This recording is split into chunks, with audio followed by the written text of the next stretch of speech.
ஆனந்தம் சில்க் செம்ம ஜாலி ஆடி ஆஃபர் 5 முதல் 50% வரை. ஆனந்தம் சில்க்ஸ். சமீபத்தில் யூடியூபரான பிரியாணி மேன் என்கிற அபிஷேக் ரபி என்பவருக்கும் யூடியூபர் இர்ஃபானுக்கும் இணையத்தில் வார்த்தை போர் நடந்தது.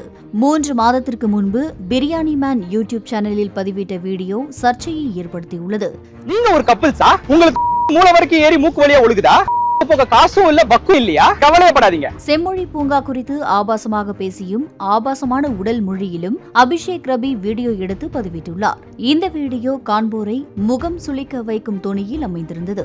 நாங்க இந்த வீடியோ ஷூட் பண்ணிட்டு இருக்கும்போது பேக்ரவுண்ட்ல சில பேர் சாத்துக்குடி புழிஞ்சிட்டு இருந்தாங்க, சில பேர் வாழைப்பழம் சாப்பிட்டு இருந்தாங்க. சென்னையில் உள்ள செம்மொழி பூங்காவுக்கு சென்ற தன்னை பற்றி அவதூறாக பேசி வீடியோ வெளியிட்டதாக தேனாம்பேட்டையைச் சேர்ந்த பெண் ஒருவர் அளித்த புகாரில் யூடியூபர் பிரியாணி மேன் என்ற அபிஷேக் ரபியை சென்னை சைபர் கிரைம் போலீசார் கைது செய்தனர். இதைத் தொடர்ந்து பிரியாணி மேன் அபிஷேக் ரபி மீது தொழில்நுட்பங்களை தவறாக பயன்படுத்துதல், பெண் வன்கொடுமை தடுப்புச் சட்டம் உள்ளிட்ட 4 பிரிவுகளின் கீழ் போலீசார் வழக்கு பதிவு செய்துள்ளனர். கைது செய்யப்பட்ட அபிஷேக் ரபி நீதிமன்றத்தில் ஆஜர்படுத்தப்பட்டு சிறையில் அடைக்கப்பட்டுள்ளார்.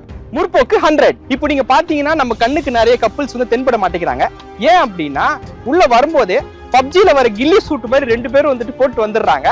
போட்டு புல்லோட புல்லா புதரோட புதரா மர்ஜ் ஆயிடுறாங்க. கடந்த சில நாட்களாக யூடியூபில் உணவுகளை பற்றி விமர்சனம் செய்யும் யூடியூபர் இர்ஃபான், டெய்லரிங் பற்றி வீடியோக்களை வெளியிடும் டெய்லர் அக்கா, உடற்பயிற்சி குறித்து வீடியோக்களை வெளியிடும் ஜிம் அக்கா என்று அழைக்கப்படும் பிரபல யூடியூபர்களை குறிவைத்து அபிஷேக் ரபி வீடியோ வெளியிட்ட நிலையில் கைது நடவடிக்கை மேற்கொள்ளப்பட்டுள்ளதாக கூறப்படுகிறது. ஆனந்தம் சில்க் செம்ம ஜாலி ஆடி ஆஃபர் 5 முதல் 50% வரை. ஆனந்தம் சில்க்ஸ்.